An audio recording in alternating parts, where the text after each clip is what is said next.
Hello children. Today we will be learning class 7 chapter 5 winds.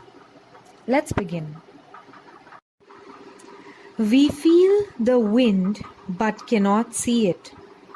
When certain objects in our surroundings move, we experience wind. The movement of air is called wind. Why does air move? Let's look at the explanation. We have learned that the air pressure is not uniform across the Earth's surface. Air moves from high pressure areas towards low pressure areas in a horizontal manner. Winds are generated due to this movement. The extent of the difference in the air pressure affects the velocity of the wind. If there is less difference in the pressure, winds blow with less velocity. Winds blow with greater velocities if the pressure difference is greater. Wind speed also varies. Wind velocity is measured in the units of knots or kilometers per hour. When we consider the Earth as a whole, we find the direction of the winds is influenced by the rotation of the Earth. In the northern hemisphere, winds get deflected towards the right of their original direction, whereas in the southern hemispheres, they get deflected towards the left of their original direction. See the figure 5.2. This direction has been shown by curved arrows in the figure. The rotation from west to east causes this change in the original direction of the winds. Now, looking at the figure of the planetary winds and air pressure belts on the Earth, let's look at few questions and you can try and answer them by yourself. Which are the winds in the northern hemisphere that blow from the mid-latitudinal high pressure belt to the equatorial low pressure belt? What is the direction of the westerlies in the southern hemisphere? Which planetary winds blow from the mid-latitudinal high pressure belts to the subpolar low pressure belts in the northern hemisphere? Why is the direction of polar winds not the same in both the hemispheres? Name the winds that blow in the southern hemisphere. In which direction do the easterlies blow in the northern and southern hemispheres? Winds are known by the direction from which they blow. For example, westerlies are winds that blow from the west.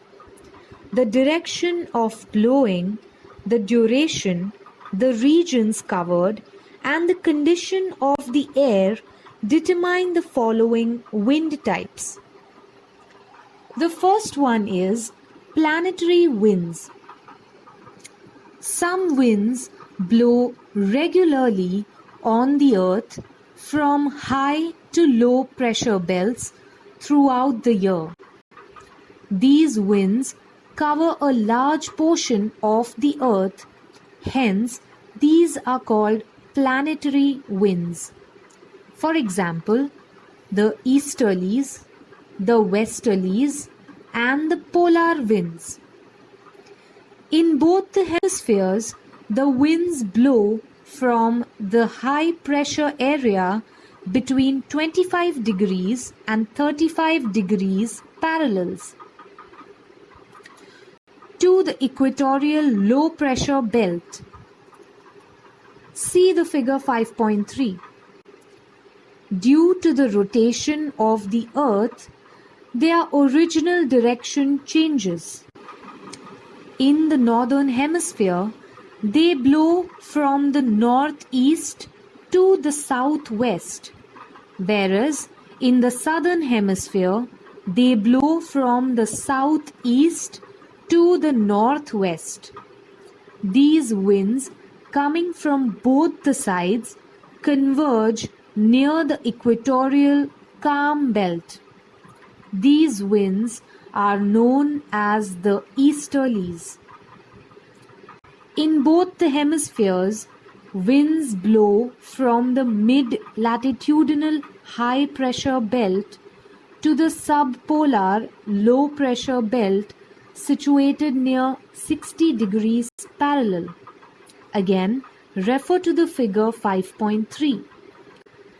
Their original direction changes due to the rotation of the earth. In the southern hemisphere, these winds blow from the northwest to the southeast, and in northern hemisphere, they blow from the southwest to the northeast. These winds are called westerlies. In both the hemispheres, winds blowing from the polar high pressure belt to the subpolar low pressure belt, which is 55 degrees to 65 degrees, are called polar winds.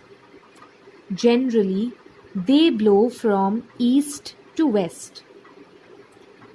Local winds.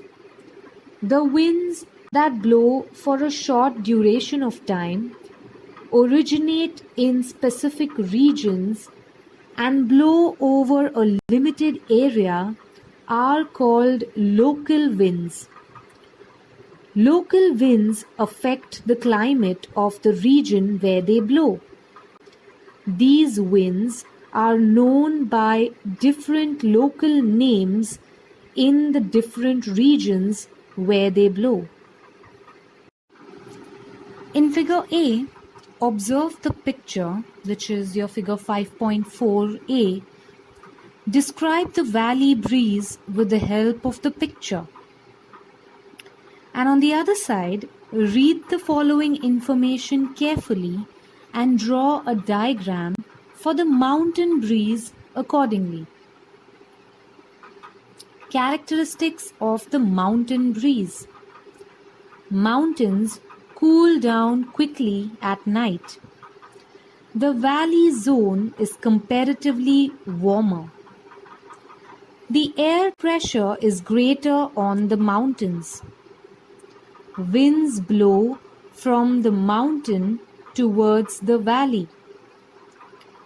The hot and light air from the valley is pushed upwards and the cool air rushes down into the valley.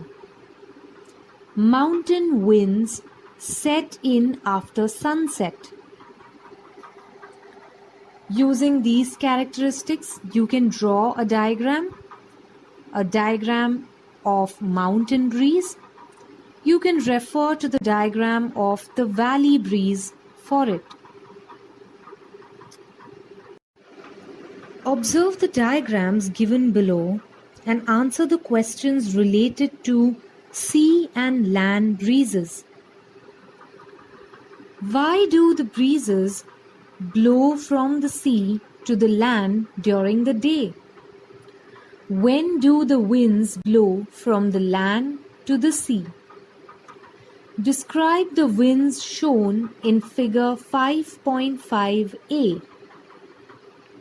Compare figure 5.5a and 5.5b with reference to temperature conditions, air pressure and winds. Which winds are called sea breezes and which are called land breezes, and why? In which part of India are the land and sea breezes experienced? Do you experience sea and land breezes in your area? Now let's look at a quick explanation. The land is made up of dense matter. Land is stable and opaque. As a result, heat is transferred at a greater speed and in a higher proportion. Hence, land gets heated quickly. The density of water is comparatively less. Water is transparent and unstable. Hence, water does not get heated quickly. As a result, the air pressure in land and water areas is different. In the coastal areas, land gets heated during daytime. Hence, the air on the land also gets heated and the air pressure on land decreases. The sea water gets heated slowly, hence the air is less heated and the air pressure remains high. Winds blowing from the sea towards the land are called sea breezes. At night, land cools down faster as compared to the sea. Therefore, has higher air pressure. Hence, the land breeze blows from land towards the sea. Besides these, winds blow under particular conditions in different areas. These are also called local winds. For example, Fawn, Chinook, Bora, Lu, etc. Well, kids, that's all for today. In the next part of this topic, we will get detailed view on the local winds in the world. We will also see some more types of winds. For now, please go through the video once again and try to understand every aspect. Please feel free to ask any questions you may have. Thank you.